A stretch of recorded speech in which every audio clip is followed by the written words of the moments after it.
السلام عليكم اخوان. اليوم عندنا التتمه ديال امتحان رخصه السياقه. غادي نناقشوا الاضواء والطريقه ديال الاستعمال ديالهم والاسئله اللي كتطرح لنا في الامتحان على الاضواء ديال السياره. اول حاجه غادي تسمع الاضاءه والتنبيه. خاصك تعرف بان الاضواء اللي كاينين عندك في السياره كنبداو اول حاجه بمؤشر تغيير الاتجاه.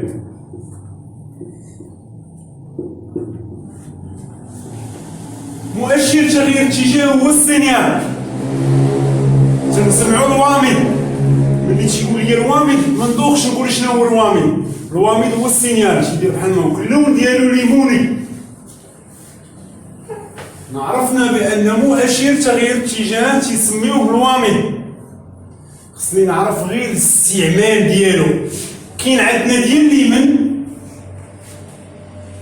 وكاين عندنا ديال اليسار، مفهوم؟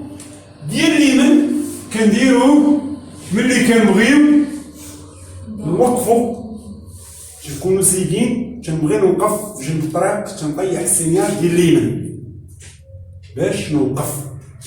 كنستعملوه ملي كنبغيو نغيروا الاتجاه على اليمين. صافي، يعني هادو هما الحالات اللي كنستعملوه فيهم. وكنستعملوه ثاني ملي كنتهيو من التجاوز. كنتهي من التجاوز، ملي كنسالي من التجاوز تندير السينيال ديال اليمين باش ندخل اليمين ديالي. صافي، كاين عندنا مؤشر تغيير الاتجاه ديال اليسار. علاش كنستعملوه؟ عند الاندماج في حركه السير، تنكون واقف وتنبغي ندخل، خاصني ندير السينيال ديال اليسار، تنطيح السينيال على اليسار باش ندخل الطريق. كنستعملوه عند التجاوز، ملي كنبغي ندور. الدارجه ديالنا هي التجاوز، اللغه الفصحى تنقولوا عند التجاوز. كنستعملوه قلنا عند الاندماج في حركه السير وعند التجاوز وعند تغيير الاتجاه على اليسار. هادو هما الحالات اللي كيتستعملوا فيها مؤشرات تغيير الاتجاه. مفهوم؟ دائما يجيك سؤال يقول لك واش نستعمل مؤشر تغيير الاتجاه وانت تكون باغي تجاوز او لا باغي تندمج او لا باغي تغير الاتجاه؟ خصك دير لي نعم. صافي، ما عندناش مشكل فيه، ساهل. قلنا مؤشر تغيير الاتجاه كاين ديال اليمين ديال اليسار، نقدروا نستعملوهم بجوج في خطره وحده. بجوجهم في خطره وحده تنوليو نسميهم اضواء النجده، او لا عندهم اسم اخر، مصطلح اخر، اشارات الانذار بالخطر. السينيالات بربعه تتصل السياره مشعله اضواء النجده، السينيالات بربعه خدامين ديال اليمين مع ديال اليسار. هنا في هذه الحاله هذه تنعودو نعرفوا بان اش من وقت غنستعملوهم. حنا عارفين الا كان عندنا عطب، عندنا حركه السير اما متوقفه او بطيئه. شنو هي بطيئه؟ غادي بشويه. هو عطب، حركه السير متوقفه او بطيئه او لا حادثه. هادو هما الحالات فين تيخدموا اضواء النجده. تيجي السؤال على حسب اضواء النجده، تيقول لك العربات اللي قدامي واقفه واش نخدم اضواء النجده؟ نعم لا؟ نعم. تنجاوب نعم، ولكن يقدر يعطيك السؤال على الصوره باش تجاوب من خلال الصوره. ما كيسمعلكش هذيك الكلمه ديال العربات اللي قدامي واقفه ولا خاسره ولا عنده عطاب ولا هادي. تيجي تيقول لك واش نستعمل اضواء النجده؟ من خلال الصوره خصني نجبد شنو كاين. حركه السير متوقفه، مثال واش غنعرفوها؟ الطوموبيلات اللي قدامنا مالهم؟ شاعل عندهم الضوء ديال الوقوف، فرانين، ضوء حمر في الخلف شاعل. مال هذاك توقفين السيارات مالهم متوقفين. واش نخدم اضواء النجده؟ نعم ولا لا؟ نعم. حنا عرفنا دابا اضواء النجده لاش كيصالحوا. صافي غنمشيو نشوفوا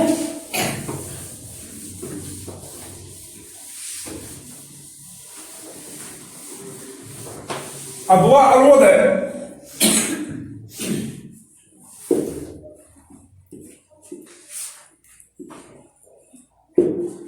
ليش كيصالحوا اضواء الوضع؟ للسياقه وللتوقف. كيصالحوا للسياقه والتوقف. السياقه داخل تجمعات سكنيه، يعني كيصالحوا للسياقه داخل تجمعات سكنيه.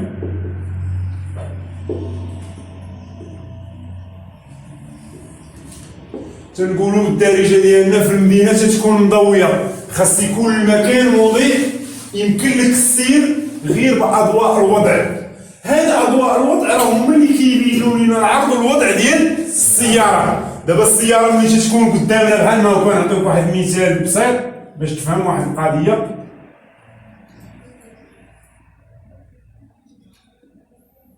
الامام ديال السياره هو هذا، الخلف ديالها هو هذا. هنا تيكونوا شاعلين هاد البوراج هنا بالاحمر في الخلف وفي الامام بالبيض.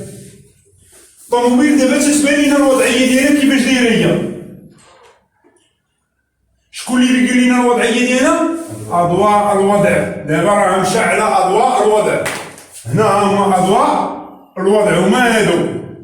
اشنو مشعله السياره؟ اضواء الوضع. ليش كيصالحوا هاد اضواء الوضع؟ قلنا للسياقه داخل التجمعات السكنيه المضيئه، يمكن لي يمشي بهم بحدهم. ملي نسمع السؤال تيقول لك واش يمكن لي يسير اضواء الوضع بحدهم؟ من حق يمشي بهم بحدهم داخل تجمع سكني مضيء. وكيصالحوا للتوقف، يعني شحال من دور عندهم؟ جوج. الدور الاول للسياقه والدور الثاني للتوقف. للتوقف تيكون يا اما اجباري يا اما اختياري. اجباري خارج المدينه، مكان مظلم بغيت تبلاصي في جنب الطريق خاصك تخلي الضوء مشعوله. داخل المدينه الا كانت مضويه راه ماشي واجب عليا نخلي الاضواء مشعوله، راه غير اختياري الا بغيت نخليهم. هنا تيجينا السؤال، تيجي بعدا اول حاجه كيطرح لك السؤال تيقول لك من اجل التوقف في هذا المكان. من اجل التوقف في هذا المكان. مع نسمع انا في هذا المكان سنعرف المكان شنو هو. واش انا داخل تجمع سكني داخل المدينه او لا خارج المدينه؟ يعني هنا تنولي نعرف كيفاش نجاوب. الا كنت داخل المدينه ماشي اجباري عليا، الا كنت خارج المدينه اجباري عليا باش نخلي الضوء مشعوله. صافي. الفرق في واحد السؤال غادي تطرح لينا. تبع تيقول لك من اجل التوقف في هذا المكان. واش الا خليت الضوء مشعوله ولا الا طفيتها؟ وحنا داخل المدينه تنديرهم بجوج، كي نخلي الضوء كي نطفيو. ولكن الا كنت خارج المدينه واجب عليا نخليهم من اجل التوقف في جنب الطريق. دائما قلنا كنوقفوا في جنب ماشي على الطريق. صافي. هنا كنمشيو نشوفوا الضوء اللي غادي يخدم عندنا اللي كنسميوه ثاني ضوء التقابل. اضواء تقابل.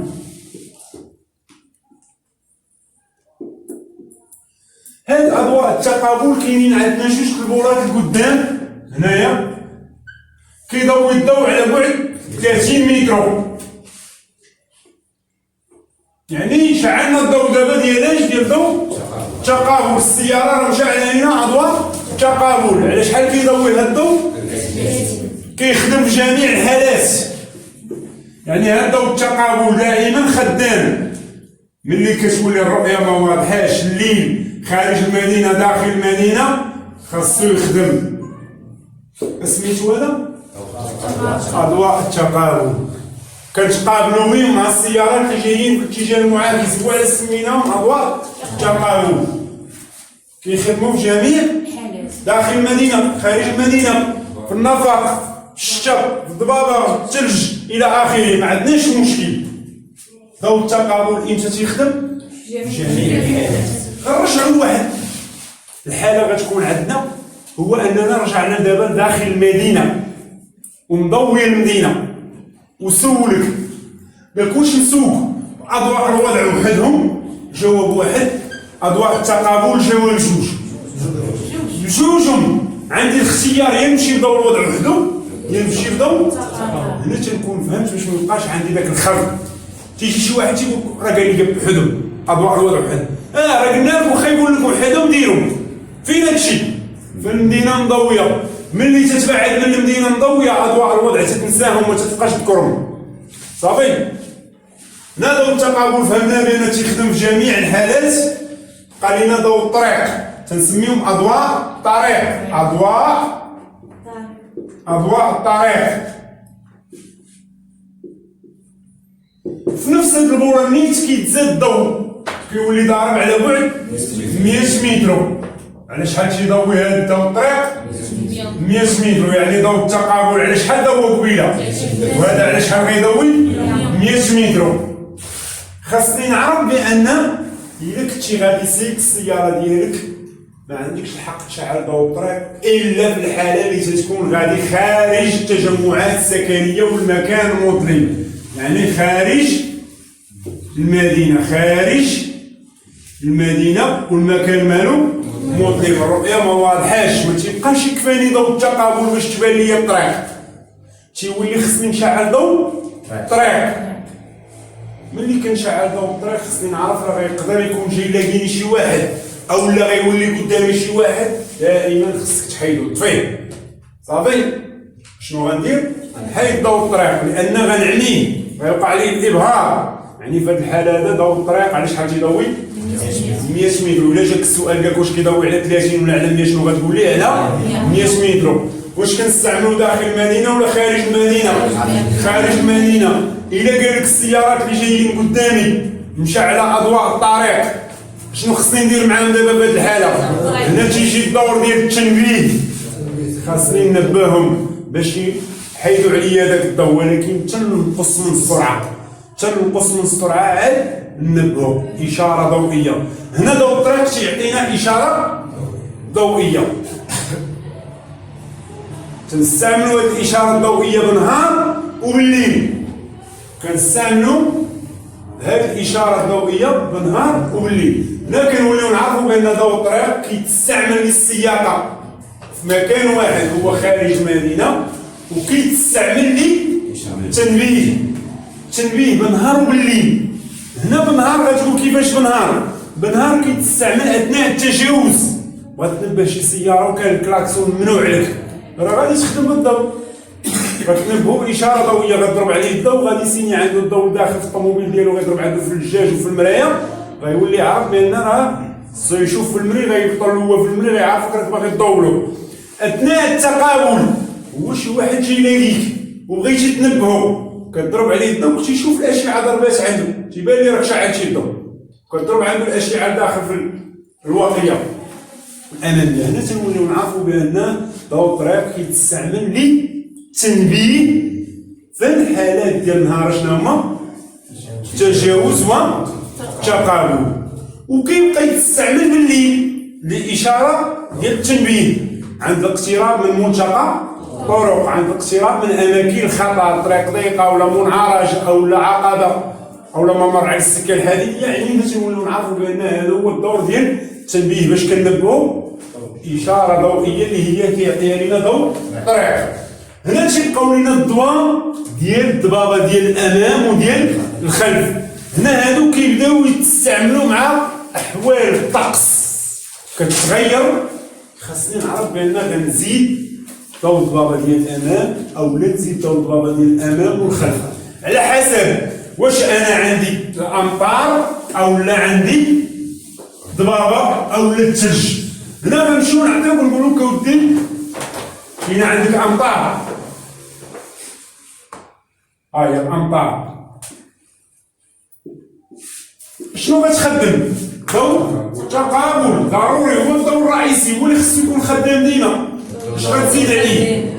زائد ضوء ضبابة الأمام، ضوء ضبابة القدام. يعني هنا في هذه الحالة هذه تنولي نعرف في الأمطار باش غنسوق ضوء التقابل وضوء الضبابة ديال الأمام. إلا كانت عندي الضبابة أولا الثلج باش غنسوقو؟ تقابل ضوء ضبابة الأمام ضوء ضبابة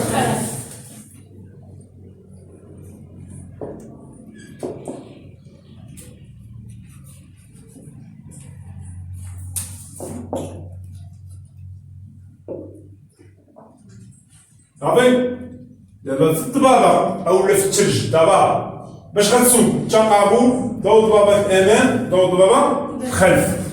إلا كانت عندك الأمطار باش غتسوق تقابل ضوء ضبابة الأمام فقط، ما غاديش نديرو ضوء ضبابة الخلف. نعطيك مثال على سؤال غادي يجيك في الامتحان ونعرفوك واش فهمت ولا لا.